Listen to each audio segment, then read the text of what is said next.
High, কেমন আছো সবাই? আশা করবো খুব ভালো আছো। আমি এখন বর্তমানে রয়েছি মহাকুম্ভের অবস্থাটা কিছুটা এইরকম। আজ হচ্ছে ভীম একাদশী। আমরা এখন এই পাড়ে রয়েছি, ঠিক আছে। এটা হচ্ছে ত্রিবেণী সঙ্গম সেক্টর ওয়ানে রয়েছে আমি এখন। আর সেক্টর 1 থেকে আমাকে এখন যেতে হবে সেক্টর 20। সেখানে কিন্তু তোমরা ফ্রিতে প্রসাদ পেয়ে যাবে। তো সেক্টর 1 থেকে আমরা এই যে দেখো এখন এই যে নবনির্মিত যে পুলগুলো রয়েছে এগুলো দিয়ে কিন্তু আমরা এখন ধীরে ধীরে এগিয়ে যাব সেক্টর 20-র উদ্দেশ্যে। এই যে দেখো এখানে অনেকগুলি পরপর করে ব্রিজ তৈরি করা রয়েছে, এদিকে দেখো।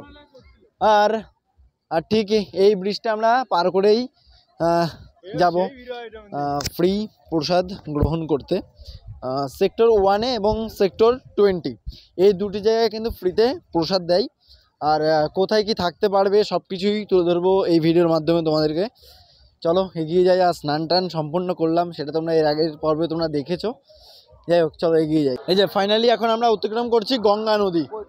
আর এই গঙ্গা নদীর স্রোতটা দেখো। আর এদিকে কিন্তু অনেকগুলি পুল রয়েছে। এদিকে আবার নজরদারির জন্য এদিকে হেলিকপ্টার রয়েছে, ওদিকে বড় ড্রোন রয়েছে। আর এদিকে অনেকগুলি পুল তৈরি করা হয়েছে।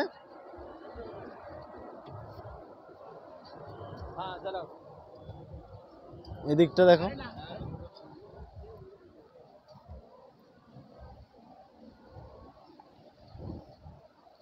এই হচ্ছে ত্রিবেণী সঙ্গম। আর এটা গঙ্গা নদী, ওদিকে যমুনা এবং সরস্বতী রয়েছে। ওদিকে হেলিকপ্টার দিয়ে নজরদারি চলছে, আর এদিকে এই ড্রোনের মাধ্যমে দেখো কত বড় ড্রোন। যাই হোক, আমরা অলমোস্ট পৌঁছে গেছি এই সাইডে। আর এদিকে বললো যে সেক্টর 20। এই পুল বরাবর আমরা খুব সুন্দরভাবে চলে আসলাম। এই যে ফাইনালি আমরা এসে পৌঁছে গেছি সেক্টর 20। আমরা ওই সাইড থেকে আমরা এই পাশে পার করে এদিকে আসলাম। আর এখানে কিন্তু আখড়াগুলো রয়েছে, আর এখানে তোমরা ফ্রিতে প্রসাদও পেয়ে যাবে। তো সেটার জন্য আমরা এখন ধীরে ধীরে এগিয়ে যাচ্ছি। ফাইনালি আমরা এসে পৌঁছে গেছি ছাতুয়া বাবা। আর এখানেই কিন্তু ফ্রিতে প্রসাদ তোমরা পেয়ে যাবে। তবে টাইম হিসেবে আসবে, সকালবেলা, দুপুরবেলা, রাত্রিবেলা সমস্ত টাইম অনুযায়ী কিন্তু এখানে প্রসাদ দেওয়া হয়। যাই হোক, এখন তো সময় হয়ে গেছে 5:14। আমি এখন গিয়ে প্রসাদ পাবো কিনা সেটাই বলতে পারছি না, দেখা যাক কি হয়। এই যে দেখো আমরা ভেতরে প্রবেশ করলাম। এখানে কিন্তু থাকার জন্য ব্যবস্থা রয়েছে। আর এদিকে কিন্তু তোমরা চাইলে খাওয়া দাওয়া করতে পারো। ওদিকে চাও কিন্তু দেওয়া রয়েছে। আর এখানে কিন্তু তোমরা চাইলে থাকতে পারো, ঠিক আছে। এই যে এই জায়গাটাই সম্পূর্ণ বিনামূল্যে, ঠিক আছে। মানে তোমরা যদি এখানে কেউ আসো একদম নিঃশুল্কে যদি থাকতে চাও, তাহলে অবশ্যই এই জায়গায় আসতে পারো, ছাতুয়া বাবা। আর তোমাদেরকে যেটা বললাম সেক্টর নাম্বার 20-এর কাছে আসলে কিন্তু তোমরা দেখতে পাবে এই জায়গাটি। অবশ্যই আসো। আর সম্পূর্ণ বিনামূল্যে থাকা এবং খাওয়া, আবার এই যে এখন চা দিচ্ছে, সব কিছুই পাবে তোমরা। যাই হোক, এই হচ্ছে সেই জায়গাটি। আচ্ছা, তোমাদেরকে বলেছিলাম সেক্টর নাম্বার 20 না।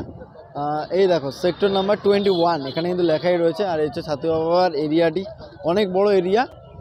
সো তোমরা অবশ্যই আসো আর সেখানে প্রসাদ গ্রহণ করতে পারবে। সকালে, দুপুরে, রাত্রে এবং চায়ের ব্যবস্থাও কিন্তু রয়েছে।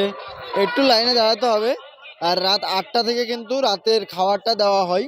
আর দুপুরের খাবারটা কিন্তু মোটামুটি ওই 12টা থেকে স্টার্ট করে দেয়, বা যতক্ষণ থাকে ততক্ষণ চালানো হয়। যাই হোক, আমরা এবার ধীরে ধীরে এগিয়ে যাই। আর তোমাদেরকে এই ছোট্ট আপডেটটি দিয়ে দিলাম, কারণ তোমরা যদি আসো অবশ্যই এখানে বিনামূল্যে থাকতে পারবে এবং খাওয়া দাওয়া করতে পারবে। এছাড়াও কিন্তু আরও রয়েছে, তোমরা চাইলে মাত্র 100 টাকার মূল্য কিন্তু থাকতে পারবে। এছাড়াও 100, 200 সমস্ত মূল্যেই কিন্তু এখানে থাকার ব্যবস্থা রয়েছে। যাই হোক, আমরা ধীরে ধীরে এগিয়ে যাই সামনের দিকে। এই হচ্ছে সামনের দিকে আমরা এগিয়ে যাচ্ছি। আর এইখান থেকে আমরা সূর্যাস্তের ভিউটা কি সুন্দর পাচ্ছি দেখো। আর তোমাদেরকে তো ওই একটি জায়গা দেখালাম, এখানে কিন্তু আরও রয়েছে। দেখো এখানে লেখাই রয়েছে ফ্রি ফুড। মানে এই জায়গাটায় তোমরা ফ্রিতে খাবার পেয়ে যাবে। এখান থেকে যদি খাও তাহলে 7:30টার সময় দেবে আর কি, রাত। আর এদিকে আমরা এখন ধীরে ধীরে এগিয়ে যাব। মানে আমাদের লাকটা খারাপ, তাই হয়তো এই বিনামূল্যে খাবারটা আমরা নাও পেতে পারি। দেখো খাওয়ার জন্য সমস্ত আখড়াগুলো বন্ধ হয়ে গেছে। বন্ধ বলতে ওই প্রায় 7টা, 7:30, 8টা এই টাইমে দেবে। তাই আমরা এখন খাবো ম্যাগি। এই ম্যাগি যেমন আমরা দার্জিলিংয়ে 50 টাকা করে খাই না, তো এখানেও কিন্তু সেম প্রাইস 50 টাকা। মানে যেটা 10 টাকা জিনিস সেটা 20 টাকা, যেটা 5 টাকা জিনিস সেটা 15 টাকা, 10 টাকা, এরকম প্রাইস, অনেক বেশি দাম। যাই হোক এখানে পরপর এই আঁকড়াগুলো রয়েছে, আর এখানে কিন্তু আমরা এগুলো খাচ্ছি। সন্ধে হয়ে গেছে, আর সন্ধেবেলার ভিড় হচ্ছে কিছুটা এইরকম। দেখো চারিদিকে কি সুন্দর আলো জ্বলে উঠেছে, বেশ দারুণ কিন্তু লাগছে।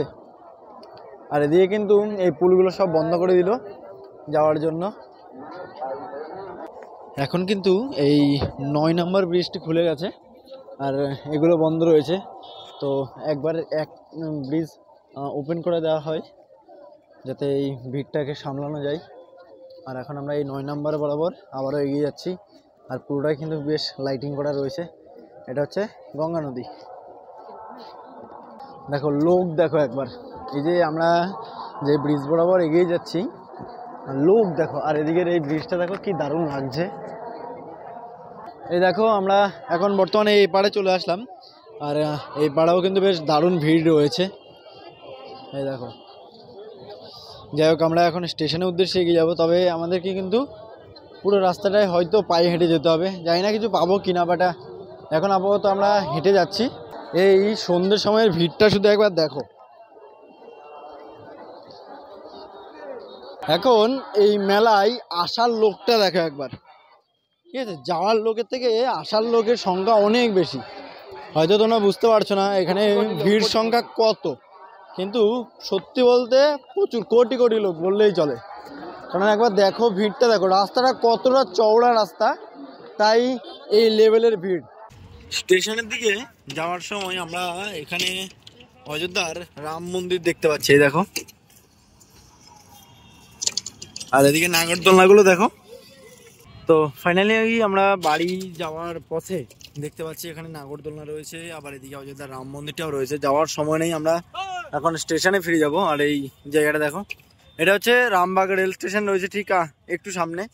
আর এখানে কিন্তু অনেকগুলি বাথরুমও করা রয়েছে। যাই হোক আমরা এখন এদিকে এগিয়ে যাব। এখন আমরা পায়ে হেঁটে যাচ্ছি, অলমোস্ট 18 কিলোমিটার পায়ে হাঁটা আমাদের কমপ্লিট হয়ে গেছে। কথায় আছে সব তীর্থ বারবার, গঙ্গাসাগরে মেলা নাকি একবার। আর এখন বলতে ইচ্ছে করছে সব তীর্থ বারবার, এই প্রয়াগরাজের কুম্ভ মেলা একবার। ঠিক আছে ভাই, 18 কিলোমিটার হাঁটা হয়ে গেছে, এখনও কুল কিনারা কিছুই খুঁজে পাচ্ছি না।